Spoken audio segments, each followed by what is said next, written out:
bersifat, beradab sopan dan santun ia. Itu dia. Kata perangai elok ni apa dia? Sopan santun.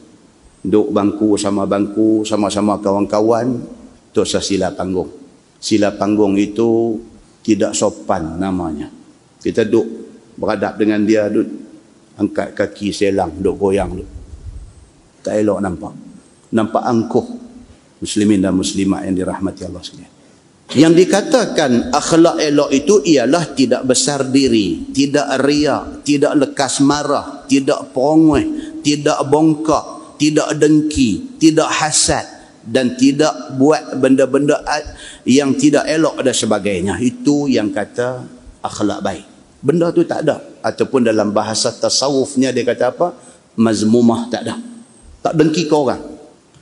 Sebaliknya dia kata hendaklah bersifat dengan sifat mahmudah, iaitu ada malu.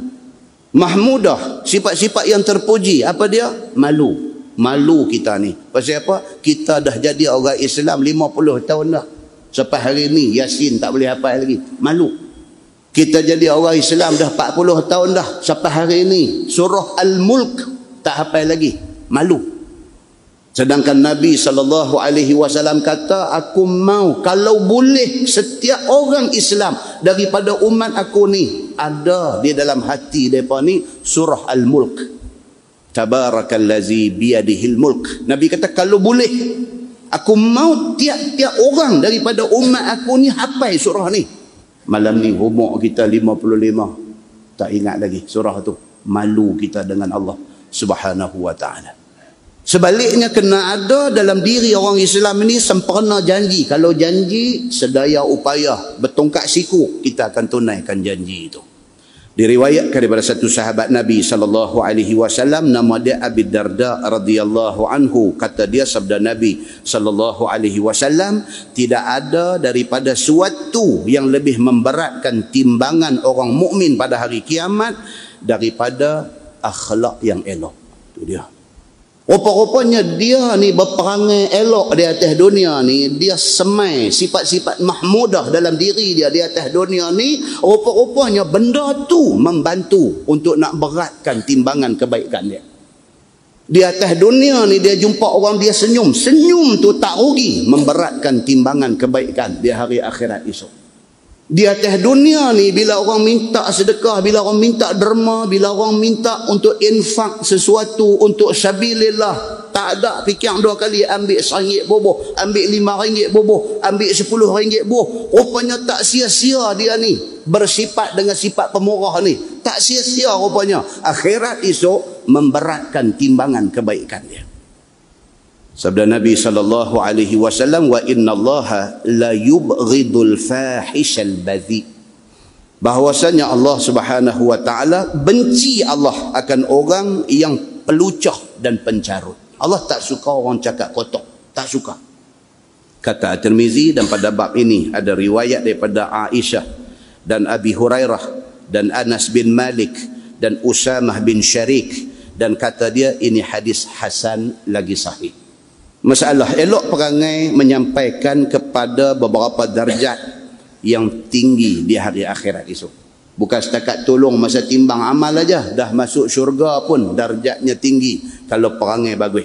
Demikianlah tersebut dalam hadis yang datang riwayat daripada Anas bin Malik radhiyallahu anhu daripada Nabi SAW. Sabda Nabi bahwasanya seorang hamba Allah itu sampai dia dengan sebab elok perangai itu akan yang besar-besar daripada darjat akhirat. Itu dia. Atas dunia dia ni orang akhlak tinggi. Akhirat esok dia dapat darjat yang tinggi. Dan itulah semelia-melia martabat. Sedangkan bahawasanya dia di atas dunia dulu seorang yang dhaif ibadat dia. Ibadat tahu yang mana? Nak bilang tengok balik. Dia ambil planner. 1 bulan planner bulan Jun daripada 1 sampai berapa hari bulan ni. Berapa kali bangkit semayang tahajud dia tanda di situ. Dia rate berapa hari bulan, dia rate berapa hari bulan. Ujung bulan dia tengok balik. Allah, dia kata bulan ni 3 kali aja dan semayang tahajud. Tuan-tuan, kita kena ajak diri kita ni organize.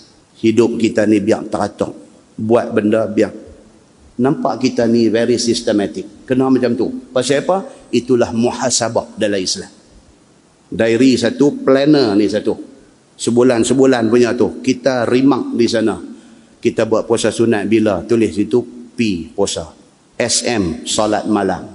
Bila sampai month end, ujung bulan, tengok balik. Sebulan ni berapa kali puasa sunat, berapa kali kita buat sembahyang sunat. Kita tengok balik. Yang mana yang right tiap-tiap hari? Oh, sembahyang duha, alhamdulillah tiap-tiap hari right.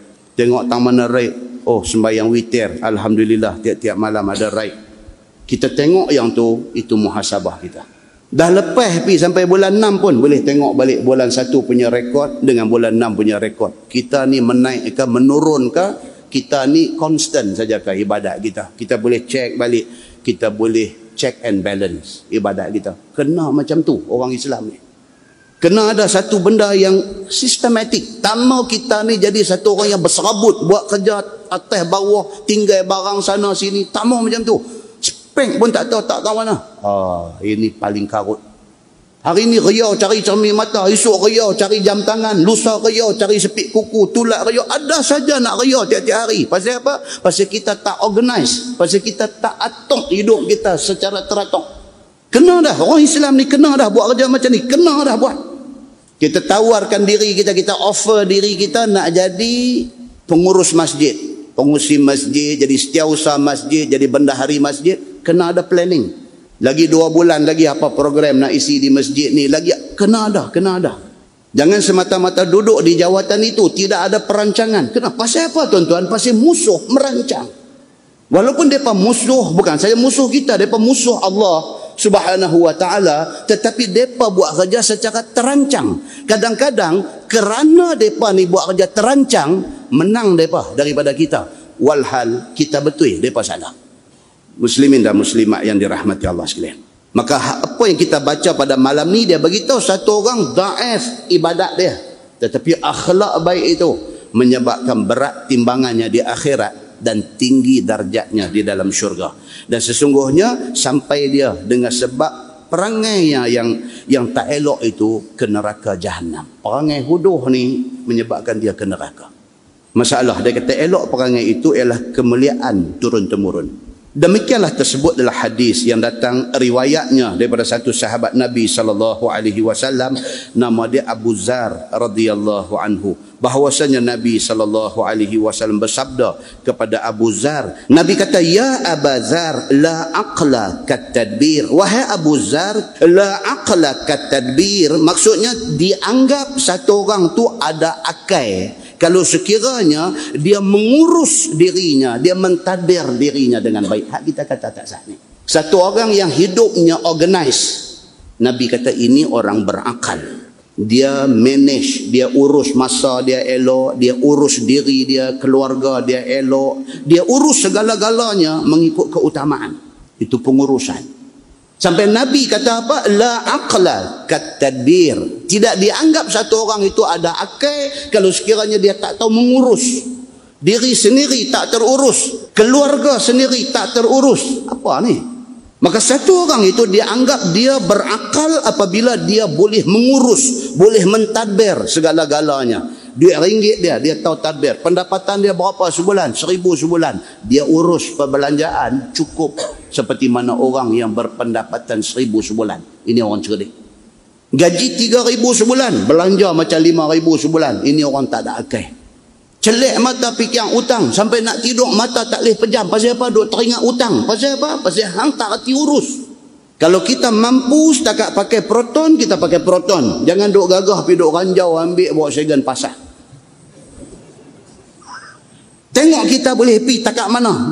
Takat mana kita boleh pergi, kemampuan kita, keupayaan kita, kegunaan terhadap benda yang kita beli. Ini semua duduk di dalam tadbir, di dalam kita mengurus benda-benda tu. Wala wara' kal kaffi. Dan tiada wara' seperti meninggalkan daripada segala yang haram. Itu terjemahan dia. Maksud dia apa dia?